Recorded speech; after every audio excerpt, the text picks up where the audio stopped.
낭독 8일차. 예술은 말로 할 수 없는 것을 말하는 것이다. 흥어시 이벌의 성어락. 시에서 감성을 일으키고 예를 통해 바로 서고 음악으로 완성한다. 논어 태백. 시와 음악은 감성을 키워주는 예술이다. 예는 사람과 사람 간의 관계에서 반드시 지켜야 할 덕목이다. 이 세 가지를 묻고 공자는 개인의 수양을 위해 가장 소중한 도구라고 말했다. 사람으로서 반드시 실천해야 하는 덕목인 인의예지를 위해서는 반드시 시와 음악 그리고 예가 바탕이 되어야 한다는 것이다. 공자가 보기에 시의 주된 목적은 감정을 순화하는 데 있다. 이는 시를 짓는 사람뿐만 아니라 시를 감상하는 사람에게도 마찬가지로 적용된다. 시인은 자신의 뜻을 담아 시를 짓고 그 시를 듣거나 읽는 사람은 시를 통해 감동을 받는다. 또한 시에는 옳고 그름을 분간하는 정서가 있다. 주자는 시에 대해 이렇게 말했다. 시의 성정에는 원래 발음과 악함이 있어서 그 옳고 그름을 쉽게 알 수 있다. 또한 억양이 반복되어 사람의 마음을 쉽게 감동시킬 수 있다. 그러므로 처음 배우는 사람은 선한 것을 좋아하고 나쁜 것을 미워하는 마음을 스스로 일으킴으로써 쉽게 그칠 수 없게 한다. 시가 선과 악을 쉽게 가르치고 반복하는 데에서 생기는 가락을 통해 듣거나 읽는 이의 마음을 움직이게 함으로써 스스로를 지켜나가게 한다는 것이다. 하지만 시의 이점은 그에 그치지 않는다. 공자는 제자들에게 이렇게 말했다. 얘들아, 왜 시를 공부하지 않느냐? 시를 배우면 감흥을 불러일으킬 수 있고 사물을 잘 볼 수 있으며 사람들과 잘 어울릴 수 있고 원망을 해도 사리에 맞게 할 수 있다. 가까이는 어버이를 섬기고 멀리는 임금을 섬기며 새와 짐승과 풀과 나무의 이름에 대해서도 많이 알게 된다. 시는 감성을 일으키는 데 그치지 않고 사람의 도리를 잘 알게 할 뿐더러 풍부한 상식도 얻게 해준다는 것이다. 공자가 그토록 시를 권한 까닭은 바로 여기에 있다. 옳고 그름에 대한 분별이 있고 그것을 삶에서 실천할 수 있으며 기본적인 상식을 갖춘 어른이 될 수 있는 길이 바로 시에 있기 때문이다. 그 다음 예로서 바로 설 수 있다는 말은 타인과의 관계를 바르게 하는 것을 가리킨다. 논어의 맨 마지막 문장에 나오는 예를 모르면 바로 설 수 없다. 부지일에 무일임냐가 이를 말해준다. 예절은 사랑과 배려의 마음으로 사람을 대하는 것이다. 행동거지 하나부터 찬찬히 다스리고 인생의 태도를 바로 세워야 타인과의 관계도 바르게 맺을 수 있고 자기 수양도 이룰 수 있다. 주자는 예란 공경과 사양함과 공손함을 근본으로 삼아 살과 힘줄과 뼈의 묶음을 굳세게 해준다. 그러므로 배움의 중간에서 우뚝 자립해 사물에 흔들리지 않고 마음을 빼앗기지 않는 것은 반드시 여기서 얻는다라고 했다. 근본을 든든히 세워주고 배움의 과정에서 뜻을 빼앗기지 않도록 굳게 지켜주는 것이 바로 예다. 음악은 감정을 순화시키는 역할을 한다. 하지만 그보다 더 중요한 역할은 조화를 알게 해주는 것이다. 주자는 음악은 오성과 시비유를 통해 춤과 노래를 함으로써 사람의 성정을 기르고 더러운 것을 씻어낼 수 있게 한다.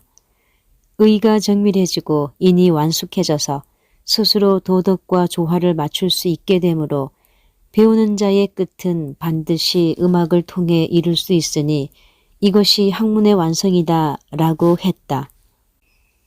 음악을 통해 배움이 완성된다는 말은 바로 여기서 비롯된 것이다. 사람이 지켜야 할 기본 덕목인 인과 의를 함양하기 위해서는 감성과 성품이 바탕이 있어야 하며 이러한 감성과 성품은 음악과 같은 예술을 접하는 경험을 통해 길러진다.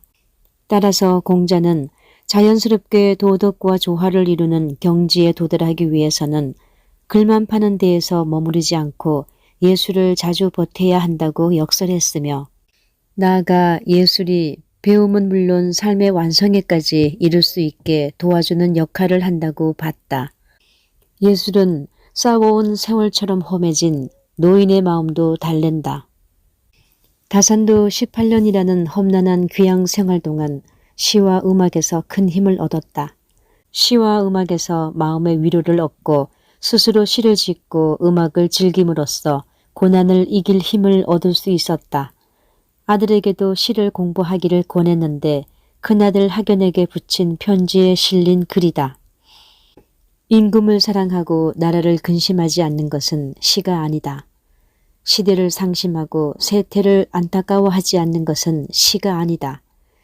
찬미하고 풍자하고 권면하고 경계하는 뜻이 없다면 시가 아니다. 뜻이 서지 않고 배움이 순수하지 않으면 큰 도를 듣지 못하니 임금에게 미치고 백성을 윤택하게 할 마음을 지니지 못한 자는 능히 시를 지을 수가 없다. 너는 힘쓰도록 해라. 시는 시대의 울음이라고 했다.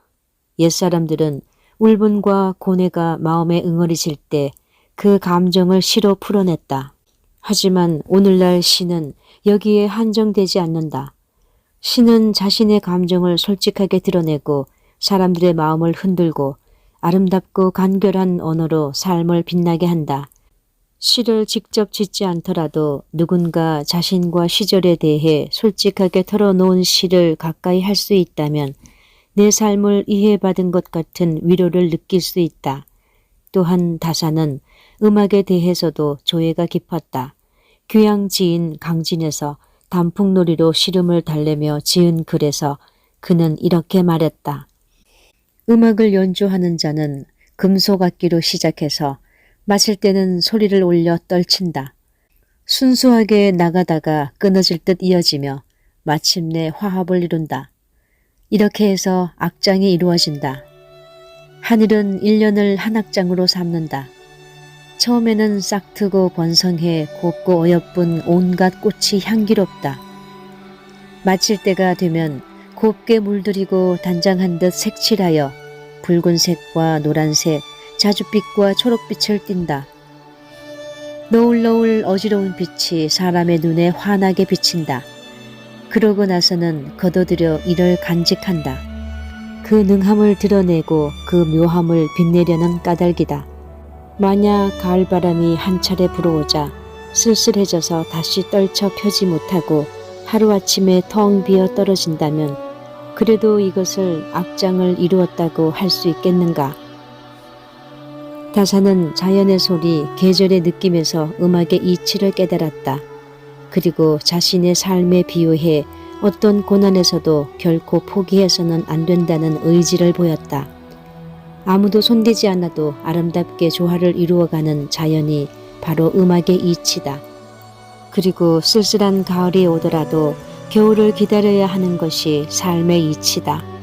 다산은 음악을 통해 그렇게 깨달았다. 어려움이 닥치면 더 큰 어려움이 올 수도 있다는 것을 알고 그것을 견뎌내야 따뜻한 봄을 누릴 수 있다. 그래서 다산을 비롯해 경지에 올랐던 사람들은 음악을 취향이 아니라 수양의 도구로 삼았다. 사람과 세상을 조화롭게 만드는 것이 수양의 목적이자 결과였기 때문이다.